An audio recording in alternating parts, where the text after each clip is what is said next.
The Columbine Massacre. The Columbine shootings took place at Columbine High School on April 20th, 1999 in Littleton, Colorado. The shooters were Dylan Klebold and Eric Harris, who were both students at Columbine. Eric Harris was a senior and Dylan was a junior. They killed 15 students and teachers and wounded 21 others.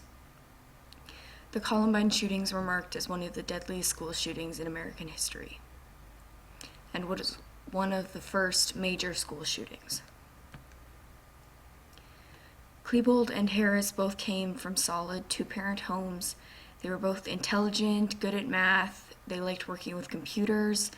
They liked making their own movies using camcorders. They both held stable jobs, but they were frequently picked on, usually by athletes, and had trouble fitting in, and they both regularly smoked and drank. These are pictures of the two boys.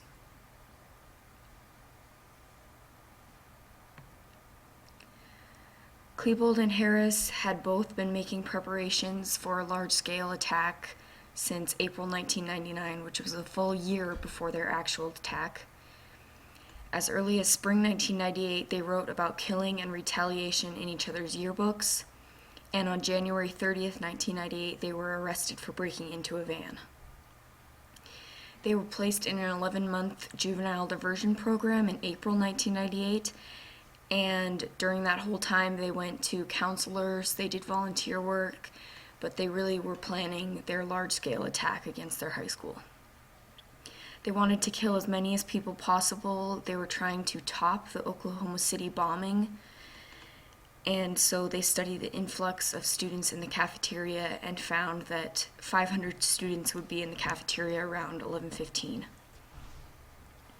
They planned to plant bombs in the cafeteria and then shoot the survivors running out.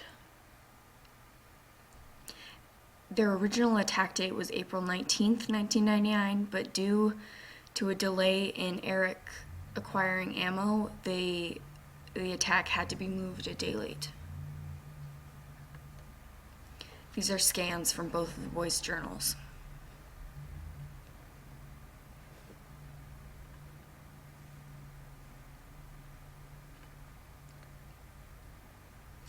As you can see, they were both angry at mankind, and they didn't like people, and they wanted people to die.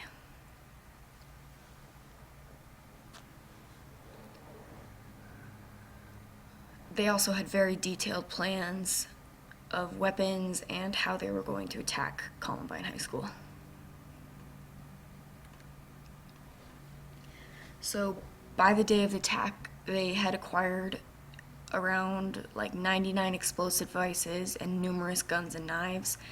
They both planned to have a semi-automatic against their body, a shotgun in their bag, and numerous bombs in their backpacks. So the morning of the attack, they met at a grocery store to obtain the last of the propane tanks for more bombs.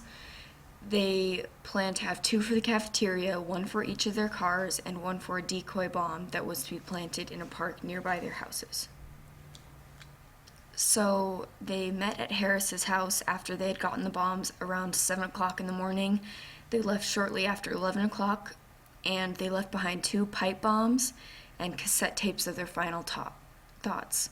They also left behind the basement tapes, which were long tapes of their plans to attack, them ranting about how much they hate everyone, and basically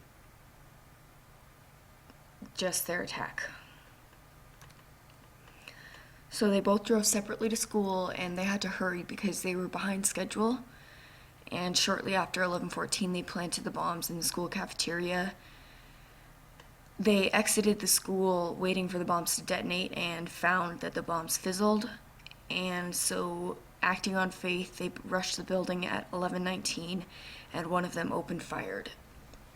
Although it's not certain, sources say it was almost definitely Harris who first fired the shots. Students and teachers also, when they heard the first shots, thought it was a senior prank, so no one really paid attention to it, and some students even ran toward the shots wanting to join in the fun. So they proceeded onto the cafeteria, chucking bombs and shooting at fleeing students. SWAT teams were on the scene at 12:30. They were slow because police departments weren't ready for situations like this, so they didn't know what to do. The SWAT teams originally thought they were dealing with a hostage situation. Around 4:30, authorities found two suspects, Dylan and Eric, dead in the library with 10 dead students strewn around them. The wounds on Dylan and Eric were obviously self-inflicted, and they were within reach of touching each other. By the next morning, the death toll had been revised to 15. These are pictures of the attack.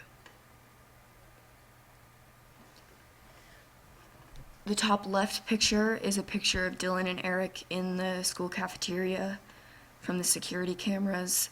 The bottom left picture is the picture of Dylan and Eric in the library dead.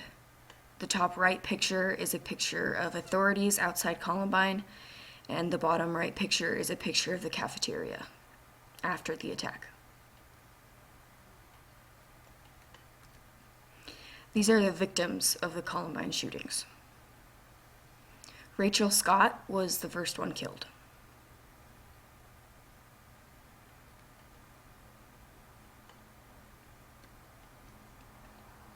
The effects of the Columbine tragedy include many important lessons that were taught to police, schools, students, staff, parents, everyone. So really what numerous studies found, there's no specific profile of a threatening student, meaning that anyone could do it. Like, even though Harris and Klebold